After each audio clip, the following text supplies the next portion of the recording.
오늘의 사연 시작합니다. 몇 달 후였으면 2년 사귄 예랑이와 결혼을 할 뻔한 29 여자예요. 결혼을 할 뻔했다는 대목에서 이미 짐작을 하셨겠지만 저 파혼했습니다. 솔직히 파혼하는데도 이렇게 큰 용기가 필요할 줄은 몰랐네요. 사실 청첩장도 다 만들어놨고 식장 예약에 친구들의 축하 파티까지 다 했었거든요. 그런데도 이 결혼은 아니다 싶어 과감하게 결정을 했는데 처음엔 정말 잘한 결정일까 의문이 든 것도 사실입니다. 하지만 지금 생각해보니 얼마나 다행인지 모르겠네요. 그때 파혼이라는 결정을 했던 제 자신에게 무한한 칭찬을 해주고 싶을 정도예요. 우선 제 소개를 할게요. 나이는 이미 말씀드렸고 직업은 일반 회사원입니다. 부업으로는 온라인으로 작은 쇼핑몰을 운영하고 있고요. 그렇다고 뭐 거창한 건 아니에요. 이제 시작한 지 1년 조금 넘은지라 수입은 얼마 안 돼요. 하지만 퇴근하고 남는 시간에 그냥 아무 의미 없이 허비하는 것보다 뭐라도 제 미래에 도움이 되는 걸 해보자는 심정으로 시작했죠. 아빠가 많이 도와주셔서 큰 어려움 없이 창업할 수 있었네요. 원래는 제가 일하면서 모은 돈으로 하려고 했는데 아빠가 그 돈은 나중에 시집 갈 때 쓰라고 하시더라고요. 그러면서 그냥 주는 게 아니라 딸한테 투자를 하는 거라고 나중에 잘 되면 더 크게 돌려줘야 하니 열심히 해보라면서 지원해 주셨습니다. 매일 새벽까지 일하느라 몸은 천근만근이지만 그래도 미래를 위한 거니 이악 물고 열심히 하고 있어요. 제겐 곧 결혼할 뻔했던 남자친구가 있었어요. 여기서는 얘랑이라고 부를게요. 그래야 이해하기 쉬우실 테니까요. 고등학교 친구 주선으로 만나 사귀게 된 얘랑은 평소 성격이 조용하고 진지한 편입니다. 거기다 직장도 탄탄해서 저희 부모님이 많이 좋아라 하셨어요. 저희는 2년 반 연애하고 예랑이의 청혼으로 결혼 이야기가 본격적으로 시작되었는데 상견례도 꽤 빨리 했습니다. 아무래도 결혼할 때 가장 큰 부분을 차지하는 게 집 문제 아니겠어요? 저희 부모님이 제법 경제적인 여유가 있으시거든요. 아빠는 보청기 판매 사업을 하시는데 저야 그쪽 분야는 잘 모르지만 마진도 많이 남고 특히 고령화가 심해지면서 경기도 호황이라고 하더라고요. 그래서 어릴 때부터 또래 친구들보다는 넉넉하게 살았던 것 같아요. 언뜻 들은 이야기로는 매월 1,000만 원 이상은 순수익이 발생한다고 하는데 대부분 저축을 하고 있으시고요. 거기다 저 역시도 딱히 씀씀이가 해픈 것도 아니라서 결혼 자금이 부족하지는 않았죠. 그런데 예비 시간은 조금 상황이 달랐어요. 물론 자가로 집도 한 채 있으시고 예비 시아버지가 생산직이긴 하지만 아직도 일을 하고 계시기 때문에 먹고 사는데 큰 지장은 없지만 딱 거기까지예요. 사실 제가 예랑이를 더 많이 좋아하는 걸 아빠도 잘 알고 계시기에 여차하면 신혼집 구하는데 지원을 아끼지 않겠다는 말씀을 하셨지만 저는 우선 예비씨가 쪽 의견부터 들어보자고 했습니다. 괜히 설레발 떨어봐야 좋은 결과가 나오는 경우가 주위에 거의 없었거든요. 그런데 상견례 때 형식적인 인사가 끝난 후 본격적으로 결혼 준비에 대해서 의논을 시작하는데 예비씨 부모님이 집 이야기를 꺼내시는 겁니다. 요즘 집값이 너무 비싼 거 아니냐. 이러다 서민들은 죽을 때까지 벌어도 집 한 채 가지는 건 불가능하다. 뭐 이렇게 앓는 소리를 하시더라고요. 딱히 틀린 말을 하시는 것도 아니라 그냥 듣고만 있었는데 좀처럼 멈출 줄 모르는 푸념에 저희 아빠가 결국 입을 여셨습니다. 사위 될 사람도 마음에 들고 마침 저희 쪽도 여유가 좀 있으니 사돈네만 괜찮으시다면 집 구하는데 도움을 좀 주고 싶다고요. 하지만 그 순간 예비 시아버지가 단호하게 거절을 하시는 거예요. 막말로 여자 쪽에서 집 구하는데 돈 보태준다는데 싫어할 사람이 있을까 싶어 거절할 거라고는 전혀 예상을 못했던 터라 저와 저희 부모님 모두 약간 벙쪄 있었어요. 예비 시아버지가 곧이어 그러시더라고요. 하나밖에 없는 아들놈 결혼시키는데 집 하나 못해줄 정도는 아니라고요. 거기다 다른 집안은 몰라도 자기 집은 아직까지는 남자가 집을 준비하는 게 맞다고 생각한다. 그리고 만약에 여자 쪽에서 집 마련하는데 도와줬다는 사실을 예랑이 할아버지가 아시기라도 하는 날엔 아마도 집안이 온통 뒤집힐 거라고 하더군요. 솔직히 완전히 납득이 되지는 않았지만 각자의 가풍이 다를 수도 있으니까 그러려니 하고 그럼 신혼집은 알아서 하시라 하곤 상견례를 마쳤죠. 어차피 자기들이 집을 전적으로 책임질 거면서 왜 그렇게 앓는 소리를 했는지 궁금했지만 그때까지만 해도 저는 그저 이만큼 힘들게 집을 구한다 뭐 이런 생색을 내고 싶었던 거라 가볍게 생각했었어요. 하지만 나중에 알고 보니 그게 아니었네요. 얘랑이 집을 알아본다고 하길래 저도 시간 내서 같이 다니자고 몇 번 부탁을 했거든요.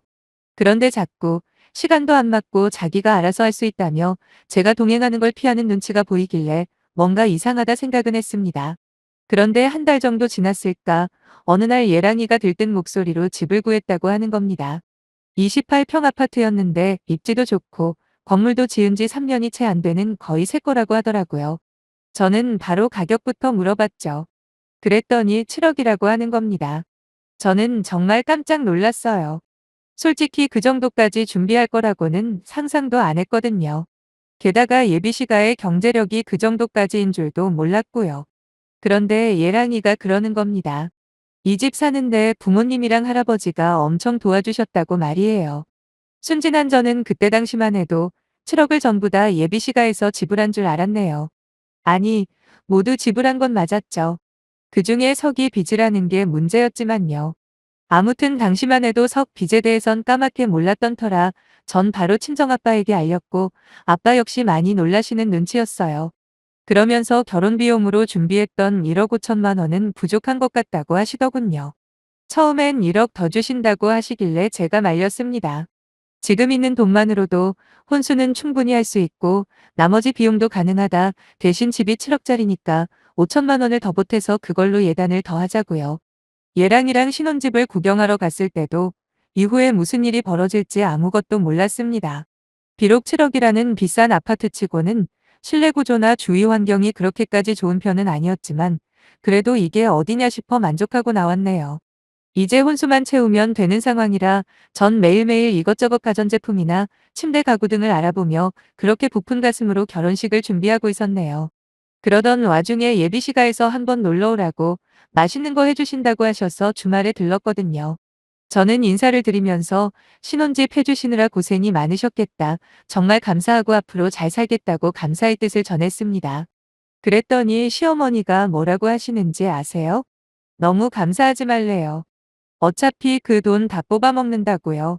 물론 웃으시며 농담조로 말하긴 했지만 기분은 상당히 나빴네요. 그리고 이어지는 또 죽는 소리, 우리나라가 지금 망해가는 거 아니냐.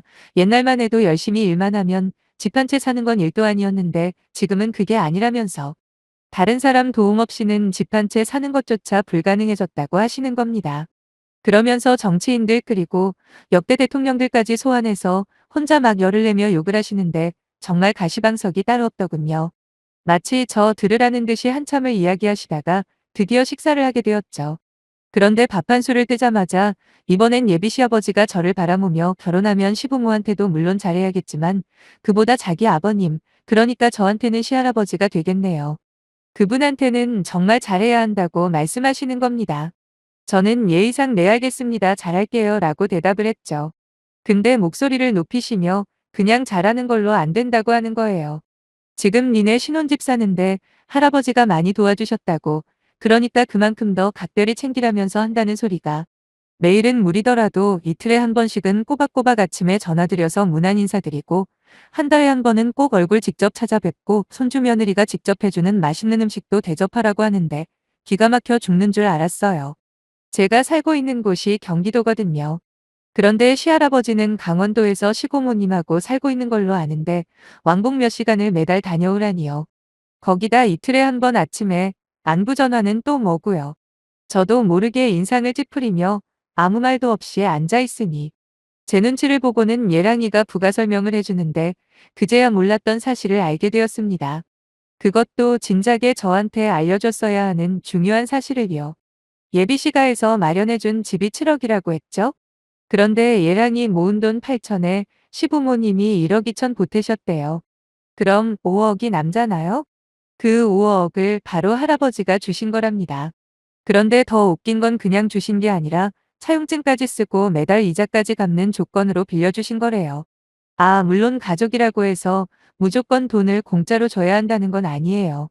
예랑이 말로는 은행이자보다 훨씬 싸게 빌려주신 거라고 하긴 하지만 그게 문제가 아니죠. 그 사실을 저한테 말을 했어야 하는 거 아닌가요? 하도 얼탱이가 없어서 예랑이한테 조용히 물어봤습니다. 할아버지가 빌려주신 돈 5억은 누가 갚냐고요. 그랬더니 저를 이상한 사람 쳐보다듯 바라보며 예랑이가 너무도 당당하게 그러는 겁니다. 당연히 자기랑 내가 갚아야지. 우리 부모님이 갚을 순 없잖아? 라고요. 이런 미친. 그래서 명의는 어떻게 할 거냐고 물어봤죠. 솔직히 7억 중에 5억을 같이 갚을 예정이니 당연히 공동명의를 생각하고 있을지도 모른다는 일말의 희망에 기대를 걸어본 거거든요. 하지만 역시나 얘랑은 그게 무슨 헛소리냐는 듯 그 집 사는데 제가 돈 보탠 게 뭐가 있냐면서 자기 명의로 한다고 하더라고요. 그렇게 말도 안 되는 소리 하는 얘랑이를 그냥 두고 급한 일 핑계대며 그 집에서 나오자마자 저는 아빠에게 전화를 걸어 상황 설명을 했습니다. 아빠 역시 그게 어느 나라 계산법이냐며 화를 내셨고 저녁에 부모님과 오랜 시간 이야기를 했어요. 애초에 저희 쪽에서 집 사는데 도와준다는 제안을 거절했을 때부터 전부 다 계획이 돼 있는 게 아닌가 싶은 생각까지 들면서 저는 졸지에 2억이라는 돈을 쓰고도 결혼 시작부터 5억이라는 빚을 지게 되는 상황이 믿어지지가 않았어요. 거기다 그게 당연한 것처럼 생각하는 얘랑이나 그걸 빌미로 시할아버지한테까지 전화며 방문을 하라는 예비 시부모 역시 이해가 안 되었고요. 전 부모님께 곧바로 이 결혼 안 할 거라고 말씀드렸습니다. 마치 자기들이 집을 온전히 구매해서 준비가 끝난 것처럼 생색내었던 모습도 가증스러웠고 만약에 결혼을 하게 되면 평생 집 해줬다는 핑계로 얼마나 저를 부려먹을지 불보듯 뻔한데 제 손으로 제 무덤 팔이 있나요? 그런데 아빠가 한참 동안 곰곰이 생각을 하시더니 아무래도 이 모든 게 예랑이의 의지와는 상관이 없을지도 모른다고 하시는 겁니다. 그러니 아빠가 직접 예비 시아버지와 예랑이를 만나 한 번 더 이야기를 해보겠다고 그때까지는 일단 기다려보라고 하시더군요. 정말 예랑이의 의도와는 상관없이 자기 할아버지와 부모님이 강제로 이런 상황을 만든 거라면 분명히 좋게 해결할 수 있는 방법이 있을 거라면서요. 어차피 저도 어느 정도 마음 정리를 할 시간이 필요하니 알겠다고 했습니다. 아빠가 무슨 생각을 가지고 계신지는 몰라도 분명히 현명하게 잘 대처하실 거라는 믿음도 있었고요. 그날 바로 아빠는 예비 시아버지와 통화를 하시고는 다음날 약속을 잡았다고 하시면서 그동안은 그쪽 사람들과 연락은 최대한 자제하라고 하셨어요. 그리고 다음날 밤 예비 시아버지를 만나고 오신 아빠는 화가 머리끝까지 나신 상태로 집으로 들어오셨고 자초지종을 설명해 주시는데 정말 어떻게 사람이 칼을 쓰고 저럴 수가 있는지 치가 떨리더라고요. 아빠가 예비 시아버지에게 그랬대요. 신혼집에 실제로 들어간 돈은 2억이고 나머진 애들끼리 갚아야 한다고 들었다. 그런데 우리 역시 혼수부터 다른 비용 다 합쳐서 2억을 맞춰줄 테니 명의는 공동명의로 해주자고요. 그런데 그게 무슨 말이냐며 아빠를 오히려 양심이 없는 사람 취급을 하더랍니다. 화가 나신 아빠는 그럼 할아버지가 빌려줬다는 그 돈 내가 갚아주고 대신 원금만 받겠다는 제안까지 해버리셨답니다. 하지만 어떻게 시집 오는 여자 쪽에게 돈을 빌리냐? 그것도 다른데 쓰는 돈도 아니고. 엄연히 남자 쪽에서 해야 하는 집에 관련된 돈인데 말도 안 되는 소리 하지 마시라 하시면서 아빠의 제안을 거절했다고 해요. 이쯤 되니 아빠도 대충 감이 오더랍니다. 그래서 예비 시아버지는 무시하고 아무 말도 없이 옆에 앉아만 있는 예랑이에게 물어봤대요.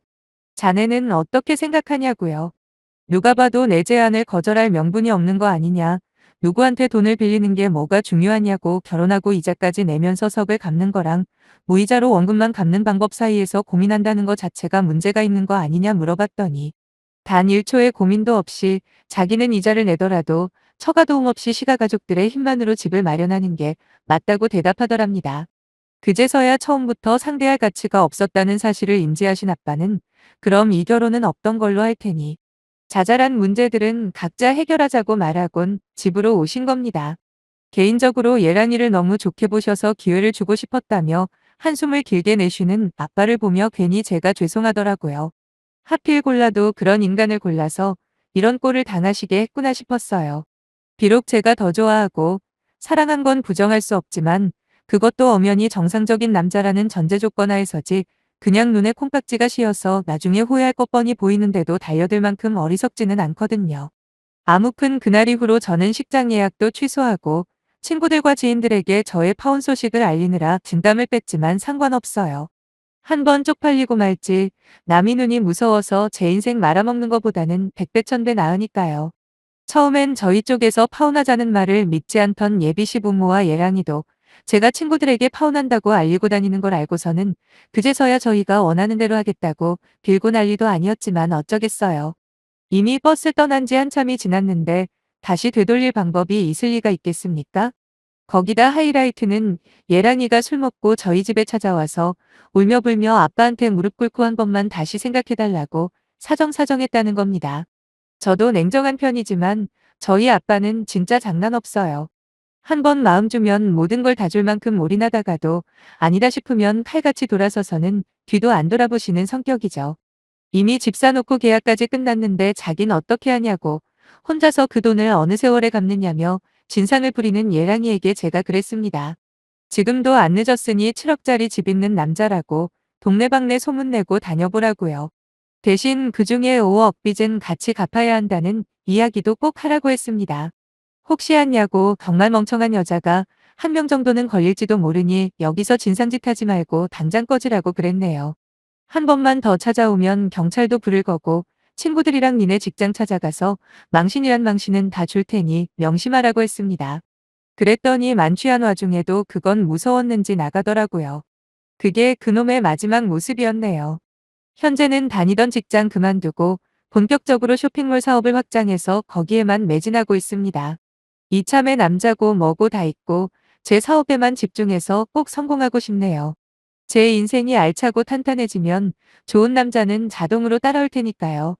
그럼 제 사연을 끝까지 읽어주신 모든 분들의 가정에 행복만 가득하길 빌며 제 남은 미래에도 행운이 가득했으면 좋겠네요. 감사합니다. 오늘의 사연 시작합니다. 안녕들 하세요. 이제 40대가 되는 주부예요. 두 아이를 키우고 있는 저는 무뚝뚝하지만 속정 깊은 남편과 중풍 때문에 고생하고 계시는 시어머니와 함께 살고 있습니다. 여기까지만 들어도 벌써 결말을 예상하시고 한숨부터 쉬시는 분들이 있을 것 같은데요. 현실은 많이 다릅니다. 한번 들어봐 주세요. 사실 지금부터 하는 제 과거의 이야기는 남편에게도 다 말하지 못하고 벙어리 냉가슴 앓듯 혼자서 평생 간직해온 사연이에요. 친구도 없고 일가 친척도 없는 제게 이런 이야기를 할 사람이 없었거든요.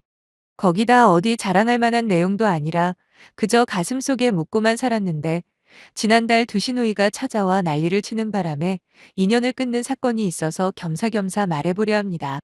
정말 많은 용기가 필요하더라고요.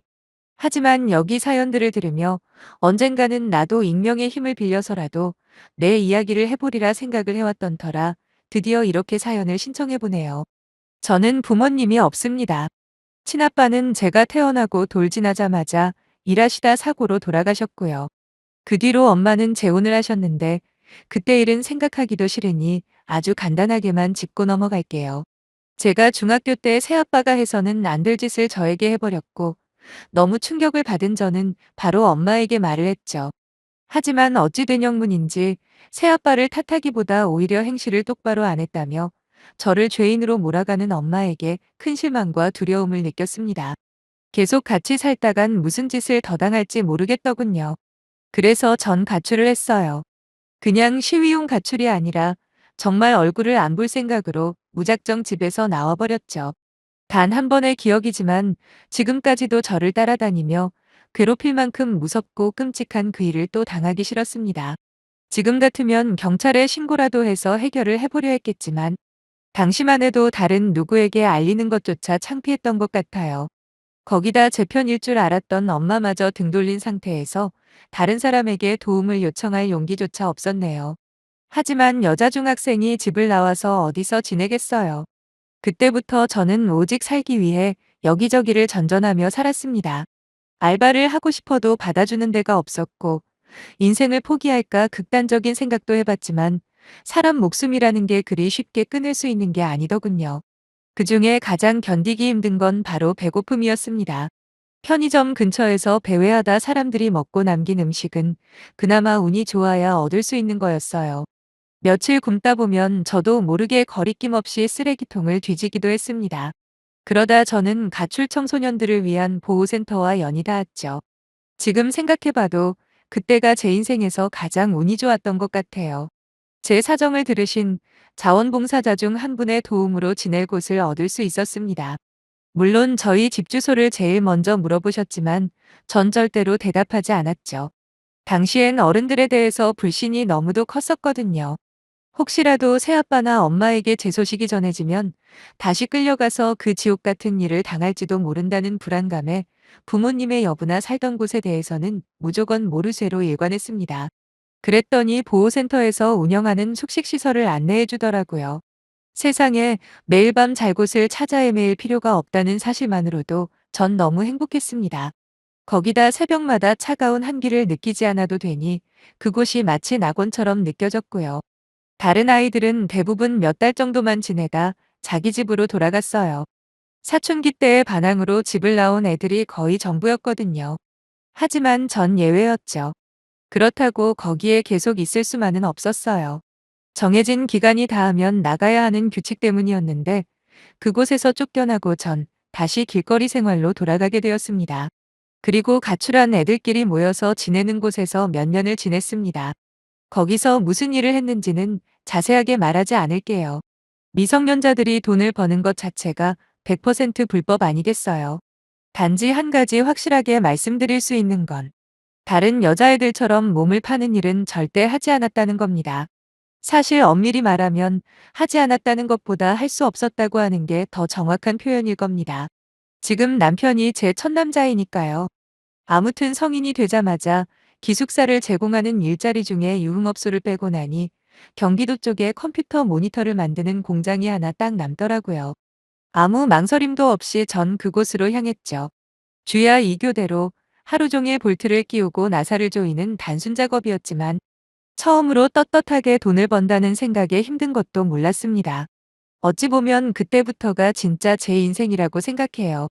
누구에게도 당당하게 살기 시작한 게 그 시점부터였으니까요. 그렇게 열심히 일하면서 돈도 조금씩 모이고 사람 사는 것처럼 사는 와중에 남편을 만나게 되었습니다. 내성적이고 무뚝뚝한 성격의 남편이지만 그때 처음이자 마지막으로 용기를 내서 제게 호감을 표시했대요. 물론 남편의 일방적인 말이지만 살아보니 맞는 것 같기도 하고요. 아무튼 저희 회사에 부품을 납품하는 일을 하던 남편의 구애에도 1년을 넘게 마음을 열지 못했던 건 예상하시다시피 어릴 때 받은 상처 때문이었습니다. 이전에도 몇 명의 남자들에게 관심 있다며 데이트 신청을 받은 적이 있어요. 하지만 그때마다 전 단호하게 거절을 했고 남편 역시 마찬가지였죠. 그런데 남편은 제 뜻을 존중한다면서 어느 정도 거리를 두며 저를 기다려줬어요. 따로 저를 귀찮게 하는 법도 없으니 더 이상 뭐라고 할 건덕지도 없었고요.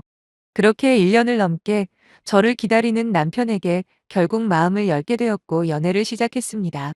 신기한 건 일단 사귀기 시작하자 오히려 제가 더더욱 적극적이 되더라고요. 언제나 말없이 제 이야기에 귀를 기울여주는 남편과 결혼을 꿈꾸기 시작한 건 어찌 보면 당연한 일이었고 저희는 사귄 지 2년 만에 결혼을 하게 되었습니다. 물론 그 전에 남편이 날 잡고 심각한 표정으로 자기 집안 사정을 말해줬을 때는 솔직히 많은 고민을 하긴 했어요.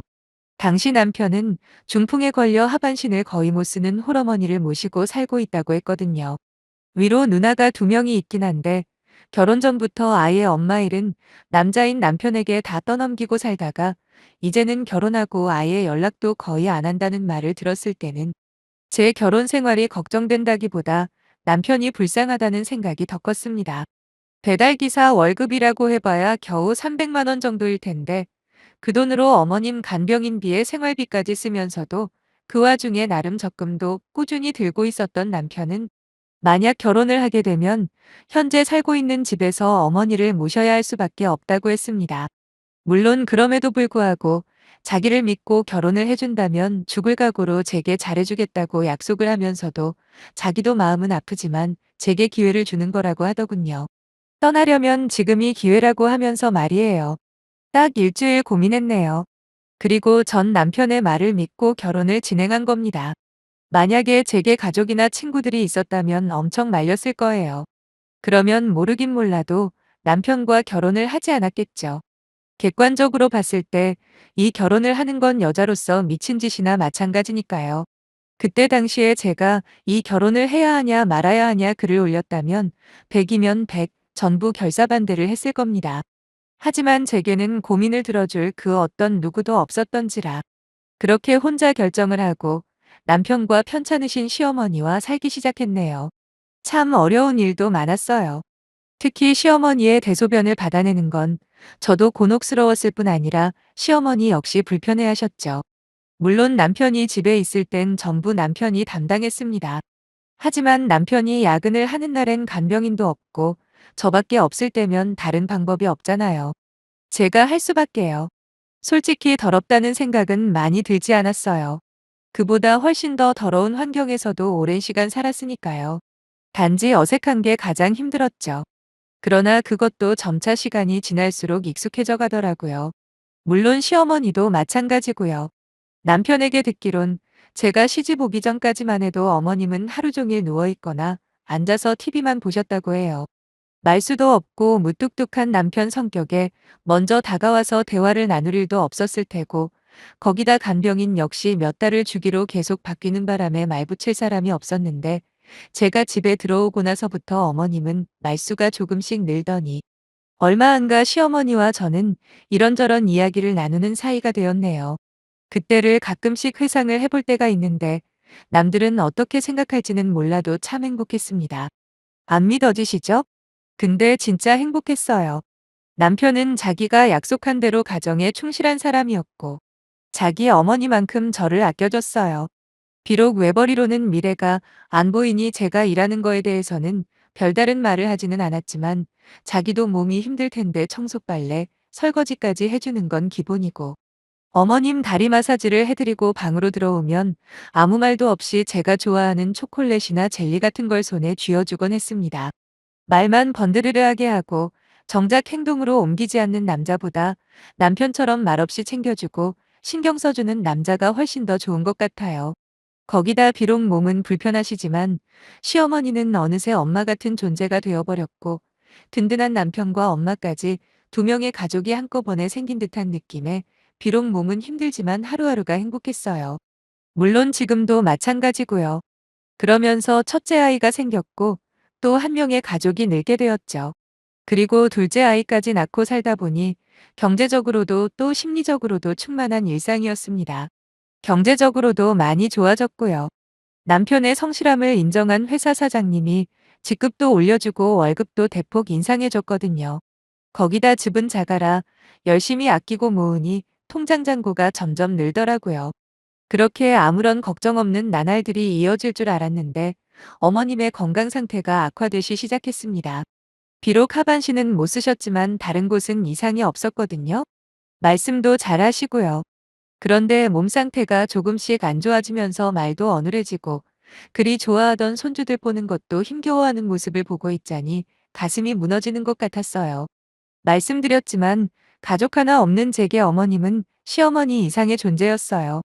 비록 직접적으로 제게 뭔가를 해줄 수 있는 상황은 아니지만 늘 마음만큼은 제게 고마워하시고, 또한 별볼일 없는 저를 많이 아껴준다는 것만으로도 얼마나 든든한지 모릅니다. 남편 외에 저를 진심으로 사랑해주는 유일한 존재라고도 볼 수 있거든요. 그런데 어느 날 어머님이 저를 부르시고는 자기가 언제 죽을지 모르지만 아무래도 멀지 않은 것 같다고 하시는 겁니다. 그 말을 듣자마자 눈앞이 캄캄해지면서 눈물밖에 안 나더라고요. 그러면서 하시는 말씀이 자기 앞으로 되어 있는 사망보험금 수혜자를 제 앞으로 하고 싶다 그러시는 겁니다. 저는 무슨 말도 안 되는 소리를 하시냐 그랬어요. 어차피 남편 앞으로 되어 있는 거라 아무 의미 없다고요. 근데 갑자기 그런 생각은 왜 하셨냐 물어보니 시어머니가 그러시더군요. 결혼하고 지금까지 너무 고생한 제게 뭐라도 해주고 싶은데 아무리 생각해도 줄 게 하나도 없다는 거예요. 그래서 생각한 게 바로 어머님이 돌아가셨을 때 나오는 보험금을 제 앞으로 돌려야겠다는 생각을 하셨다는 거죠. 솔직히 무슨 마음인지는 이해가 되었어요. 남편이 받던 제가 받던 그게 무슨 상관이 있겠어요. 단지 그렇게라도 제게 마음을 표시하고 싶으신 거겠죠. 단번에 어머님 뜻을 알아차린 저는 그렇게 하고 싶으시면 알아서 하시라 했습니다. 물론 남편도 동의했고요. 전 오히려 어머님이 너무 불쌍하더라고요. 며느리한테 오죽 해줄 게 없었으면 자기 죽었을 때 나오는 돈을 주려고 할까. 고맙다기보다 어머님의 일생이 안쓰럽고 애처롭기만 했는데 며칠 후 집으로 두신우가 쳐들어올 줄은 몰랐네요. 어머님이 가입한 보험 직원이 바로 큰신우의 지인이라 어머님 보험금 수혜자를 며느리인 저로 바꿨다는 이야기를 바로 알렸나 봐요. 지금까지 코빼기도 안 보이던 큰신우와 작은신우가 화가 잔뜩 나서는 다짜고짜 저한테 소리를 치는 거예요. 무슨 짓을 했길래 자기들 엄마 보험금을 네가 받냐고 하면서 마치 제가 돈 욕심이 난 나머지 시어머니를 꼬드겨 수혜자를 변경했다는 식으로 말을 하는데 정말 어이가 없더군요. 사실 명절 때도 찾아오지 않은 지 몇 년 되었어요. 전화만 삑 한 통하면 끝이었죠. 그런 주제에 지금 누가 누구한테 큰 소린지 저는 화가 머리끝까지 차올랐지만 어머님 앞이라 참고 있었습니다. 대신 남편이 누나들이 무슨 자격으로 이 사람한테 막말을 하냐 하며 소리를 질렀고 애들은 놀라서 울고 아주 난리도 아니었네요. 어머님이 알아듣게 설명을 해도 막무가내였습니다. 그러면서 결론은 보험금 수혜자에 자기들도 넣어달라는 개소리까지 하더라고요. 진짜 승질 같아서는 당장 머리채 잡아뜯어 내쫓고 싶었지만 차마 애들도 있고 편찮으신 어머님 앞에서 그러긴 싫었어요. 그래도 어머니 속으로 낳은 딸들인데 내가 어떻게 끼겠냐 싶어 참고만 있었습니다. 그런데 어머님이 저를 부르시더니 힘없는 목소리로 제발 저것들 좀 쫓아내달라고 부탁을 하시대요. 전 그 말을 듣자마자 남편에게 애들 데리고 잠깐 나가 있으라고 말했습니다. 애들이 사라지자마자 화장실에 있는 어머님의 대소변 받는 통에 물을 가득 담아 두 시누이 머리에 부어버렸습니다. 놀래서 기겁을 하더라고요. 당장 내 집에서 꺼지라고 소리를 쳤죠. 니들이 정령 인간이냐?